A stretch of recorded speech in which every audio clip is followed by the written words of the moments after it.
आज तो नीतीश जी एक पंगु मुख्यमंत्री बन गए।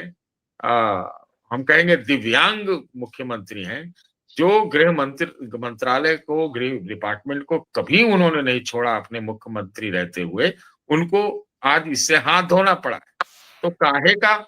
अब तो उनके पास कोई कंट्रोल ऐसा लगता नहीं है। तो इसलिए मैंने कहा कि यह साधारण नतीजों की हमें आशंका थी कि इस ढंग से आएगा, जहां पर आप कोई भी एक भाजपा के खिलाफ एक अगर आप कोई एक कॉम्बिनेशन बनाना चाहते हैं, तो आज के डेट में कोई हमें उम्मीद नजर नहीं आती।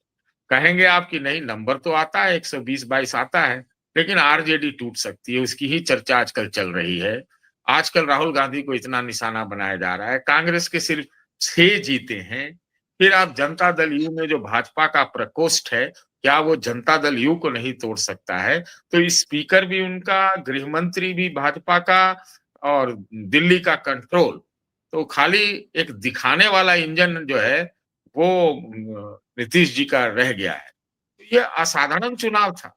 और एसआईआर, इसमें असाधारण में इसको तो जरूर ही जोड़ना पड़ेगा ना कि एसआईआर जब जनवरी में मतदाता सूची या मार्च में निकल गया नया, जबकि इंटेंसिव रिवीजन का जो जितना मैं जानता हूं 2003 में चुनाव आयोग ने फैसला किया था कि अब इंटेंसिव रिवीजन की जरूरत नहीं है, सिर्फ समरी रिवीजन होगा। तो ये अचानक से फैसला करके जुलाई के जून जुलाई में, से जून जून जून जून के में। अंत से और जी। जुलाई तक ये क्यों किया गया, इसके टाइमिंग पर तो सुप्रीम कोर्ट ने भी सवाल उठाए। और ये चले थे घुसपैठिया खोजने के लिए, मिले इनको 389। तो ये पूरी प्रक्रिया जो है उस पर गंभीर सवाल खड़े हो गए हैं। और अब जो विपक्षी पार्टियां चुनाव में लड़के, कभी ओलंपिक में भारत जाता था तो लोग कहते थे कि बस एक भागीदारी दिखाने का है कि भाई चलो ओलंपिक में भारत भी गया हुआ है।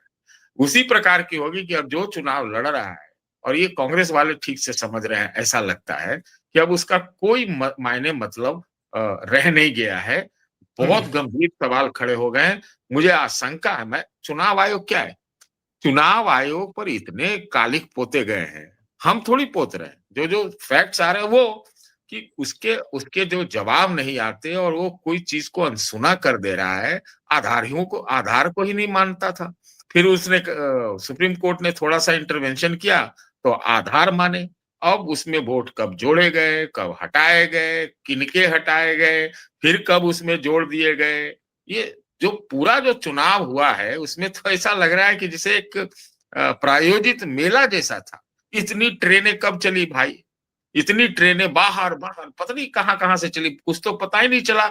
जब वो दिल्ली में विस्फोट हो गया उसके बाद उस समय कितनी ट्रेनें आई, कहाँ गए, मतलब क्या पता ये क्या हुआ ये चुनाव। इसलिए मैं कह रहा हूं कि ये असाधारण चुनाव है, और चुनावों के भविष्य पर गंभीर सवाल खड़े हो गए हैं। इसलिए मैं कहता हूं कि ये विस्फोटक कगार पर आ चुका है।